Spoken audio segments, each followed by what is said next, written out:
everybody, and welcome to another episode of VETchat.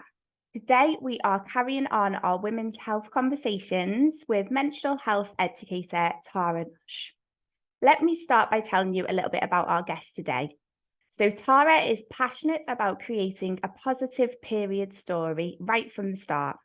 Her popular and engaging workshops empower young people to feel confident and in control when it comes to their menstrual health. And she supports teachers in delivering a well-rounded education on all things periods. Tara is also dedicated to helping people with periods feel strong, whatever season of life they are in. She's a certified women's health coach, an abdominal therapist, and runs workshops for adults of all ages to help them to navigate their period health and also their menopause transition. So welcome, Tara. Thank you for joining me today. Thank you so much for having me. I'm really excited about this conversation. Oh, me too.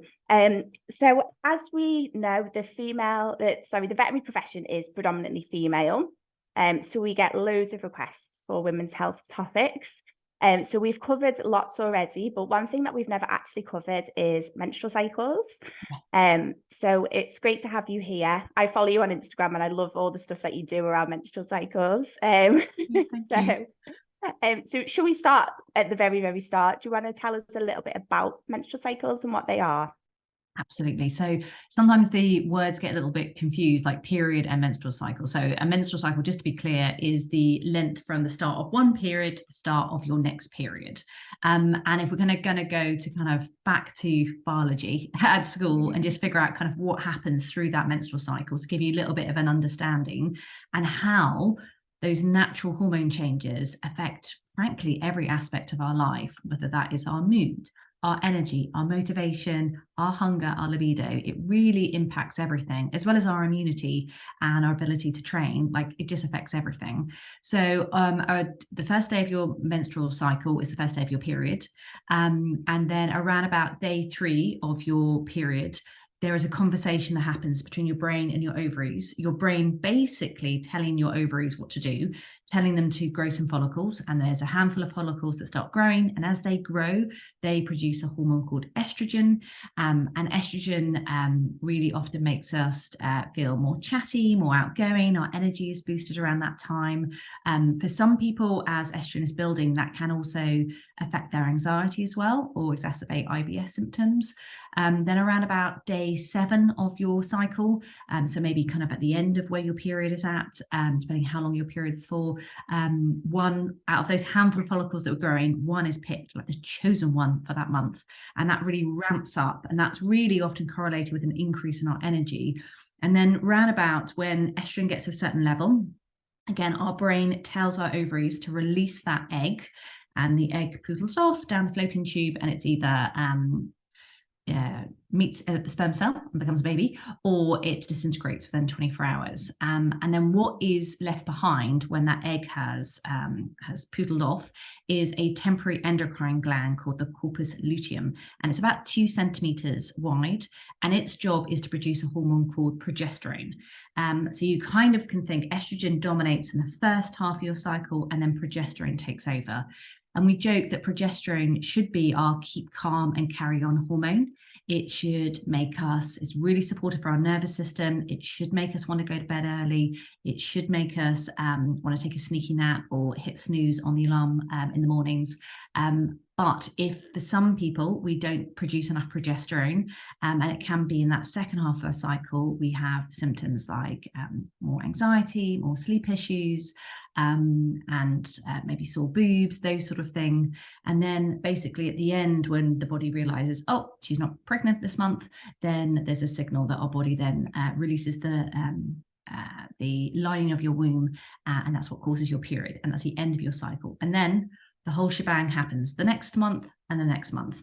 And yeah, so I can answer any questions about why the hormones are different, or good cycle lengths, all the rest of it. There's so much that we are not taught about our bodies. Yeah, absolutely. Like, there really are, even just from listening, and there's so many different phases that you go through in 4 weeks. Yeah. And that's the thing. I think, we've all been told the story that we are unpredictable and that we are moody.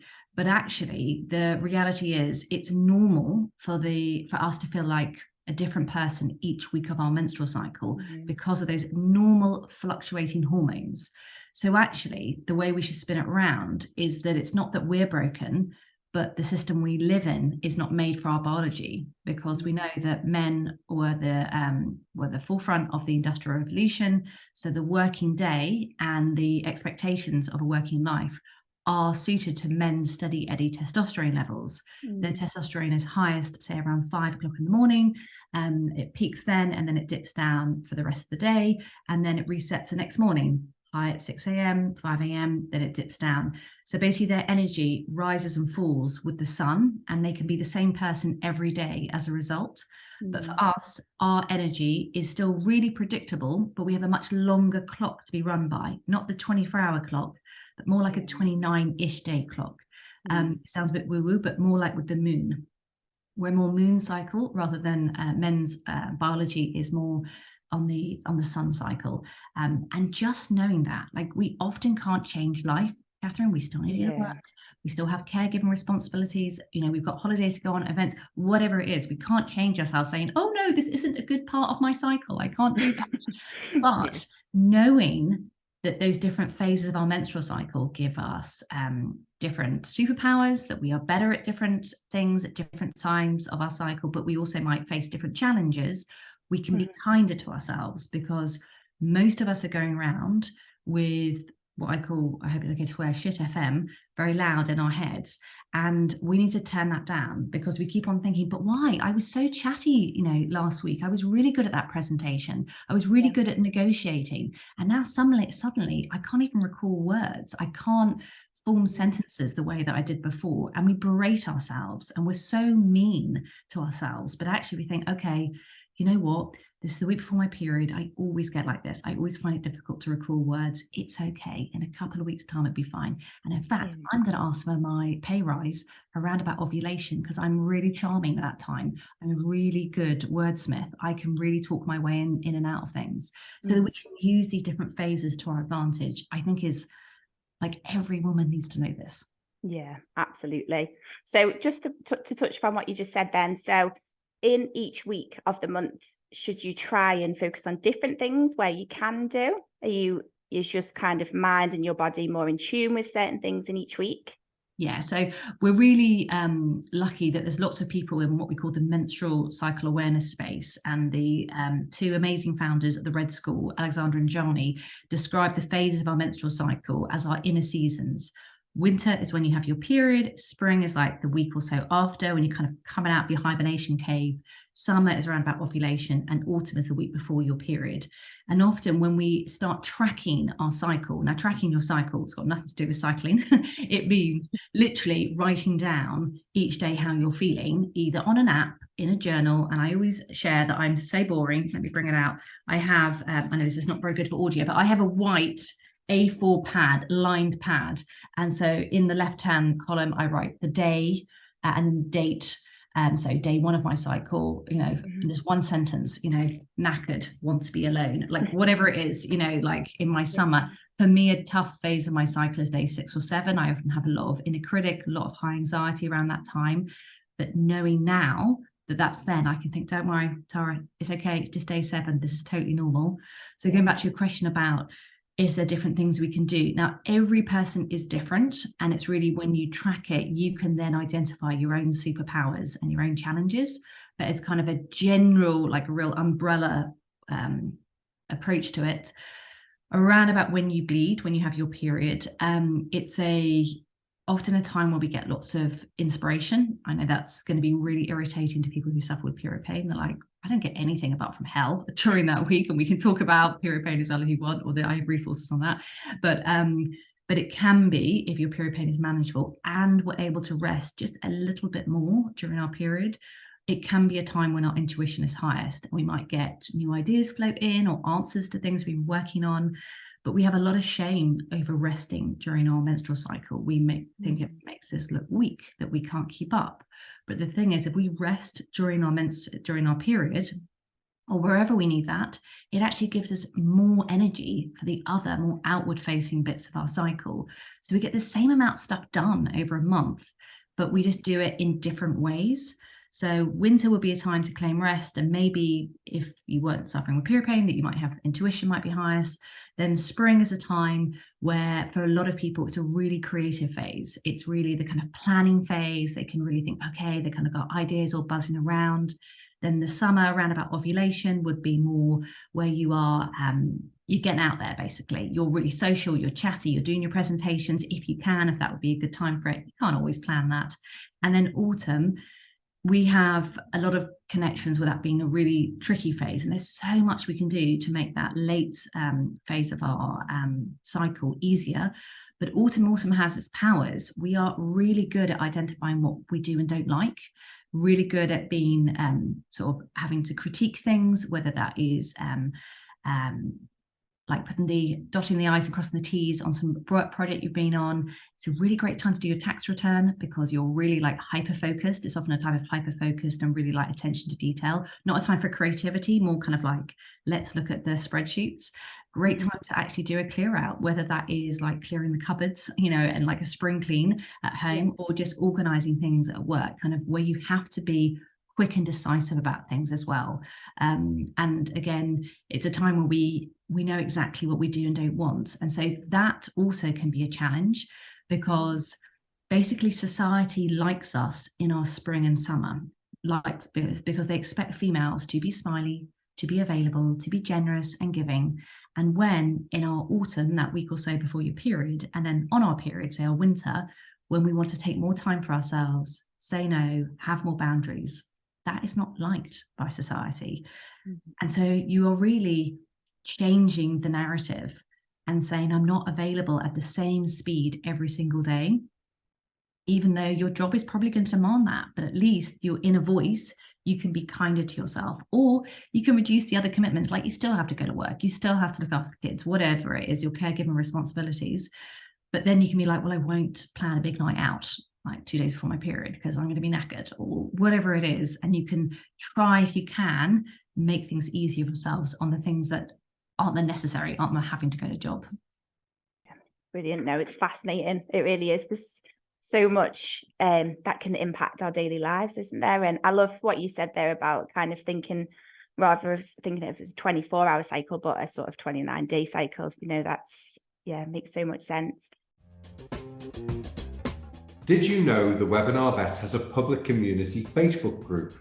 We want to ensure veterinary professionals have a place to stay in the loop with everything that's happening here at the Webinar Vet. In this public group, you can chat and network with other veterinary professionals from across the globe, get exclusive updates, content recommendations, and so much more. Pop and say hello to a community of over 2,000 veterinary professionals by searching the Webinar Vet community on Facebook. So just if we have a little look about, you know, periods and diet and exercise and self-care and things like that, could you tell us a little bit about that, Tara, please? Yeah, totally. So again, we're kind of told that our hormones and our periods are just one of those things. It's like you either have good ones or bad ones, and you know, that's just it. That's just your lot in life. But actually, there's so much that we can do, really easy, simple things to help ourselves have a healthy period and stable moods throughout our cycle.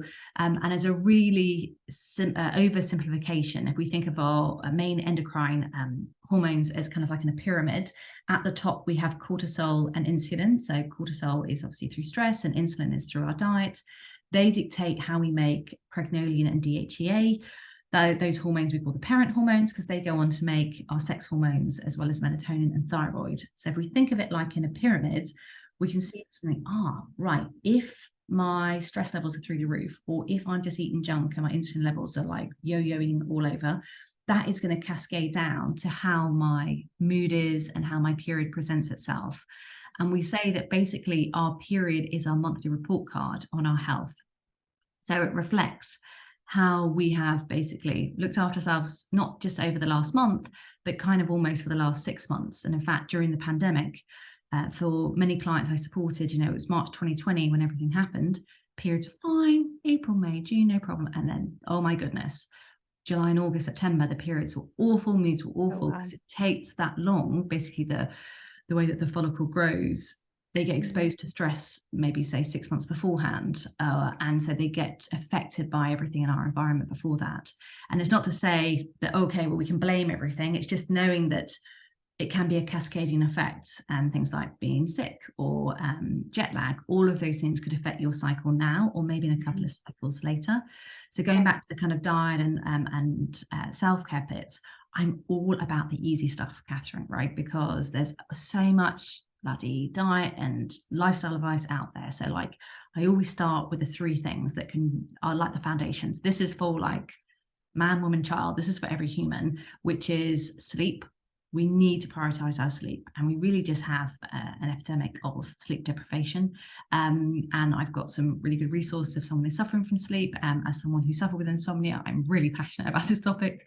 So there's all sorts we can do to support our sleep, but knowing that really we should be looking for about 7 to 8 hours deep sleep a night, turning off all devices 2 hours beforehand. This is unpopular, but this really affects, it's toughy, it's a toughie. Or getting those snazzy blue blocking glasses can also help should you need to be scrolling.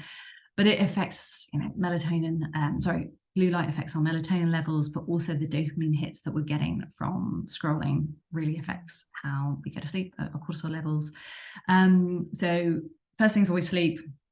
Second thing is about pooping. I'm really comfortable talking about pooping because it's so important for our menstrual health. If you need to be having one good daily poo, and if you're not, that is going to really impact your moods and your period. And the third thing is joy. Being a grown-up is quite boring, to be honest. There's loads of responsibilities, and sometimes without realizing it, we haven't given ourselves enough time for fun and joy. So we need to be doing something every day that makes us laugh or brings joy into our life. They're the 3 basics. They're like the foundations for health, I'd say. There's loads more I can suggest, obviously, loads and loads and loads more for period pain or mood issues. But they will be like, you need to nail those 3 before we can think about something else. Yeah. Okay, brilliant. Thanks, Tara. That's great. I'm just conscious of time. We're quickly running out of time, but I really wanted to touch on the workplace, because it's, as you say, it's impossible for women to all be at the same stage of the cycle at all times. Do you have any sort of practical advice of how we can kind of have a nice culture around periods? Like, is there anything that we can do to really help people who are, going through this but kind of don't know where to start or feel a bit overwhelmed with it all? Totally. So I think we all need a lot of compassion, to know that, that is totally normal to feel different every week, but also to know that there's different phases of that, whether that is through going through perimenopause as well, and there's different changes there.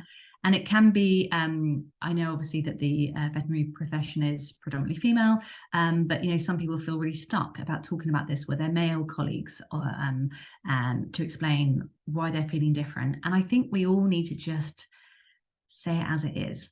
I think often we start rambling whenever we're talking about topics we feel uncomfortable about. And I say that for myself as well. And I think we just need to raise awareness. And I provide menopause awareness webinars and menstrual health webinars to corporates, so that it is for all genders to attend, because this isn't a women's health issue. It affects 50% of the population, but the other 50% live with us or work with us or have us in their lives. So everybody needs to know about this. And Kathryn, in the pipeline, I do have a workshop for cis men to explain the cycle. So that will be coming out in the next few months as well, because it's really important, whether you are a colleague, a son, a brother, a partner, or a father, to understand what's going on in really simple, factual ways. And what I think is lovely, and something I teach the young girls who go on my workshops, and also the women in their 30s and 40s, is having some way to communicate that in your household. We do for the younger children, we do like a weather dial, like a circle, where you can turn it to be like, either winter, spring, summer, or autumn, depending if you use that language in your home, or just like go away, leave me alone, up for fun stuff, really hungry. You can just put that either on your bedroom door for children or on the fridge, so that everybody in the house can see it. and having some sort of way. I have clients who have a big calendar in their kitchen, and they mark off so that their sons and their partners can see where they're at in their cycle. So it's having those challenging conversations, maybe with your colleagues, to explain that, but maybe picking a good time of your cycle to have that challenging conversation. You looking inwards, first of all, and thinking, okay, I'm feeling quite brave and quite sassy right now. I'm going to talk about this topic. And then you can put in place those things to support you and your female colleagues. That's great, Tara. Thank you. So just to finish, if any of our listeners would be keen to get in touch, maybe they might want to invite you into practice to do a workshop around, with their teams. Where should they find you? Where should they head to? Fantastic. So my website is taraghosh.com. Also on Instagram, I'm _Tara Ghosh _, and I have loads of free handouts should you need that. I've got ones, as I mentioned, on sleep, period pain, PMS, also better boundaries with your phone, also how to have a better relationship with alcohol, lots of different things out there, how to prepare your kid for their period, so a whole raft of things. So, and they're very welcome to either email me or drop me a DM in Instagram as well. Oh, that's brilliant, Tara. Thank you. I highly recommend Instagram to everyone listening. I love watching all your stories. We'll also, when this goes live, we'll tag you on all of the Webinar Vet socials and blogs, etc. So yes, hopefully it'll be easy for people to reach out. Tara, thank you so much for joining us. I really enjoyed the conversation today.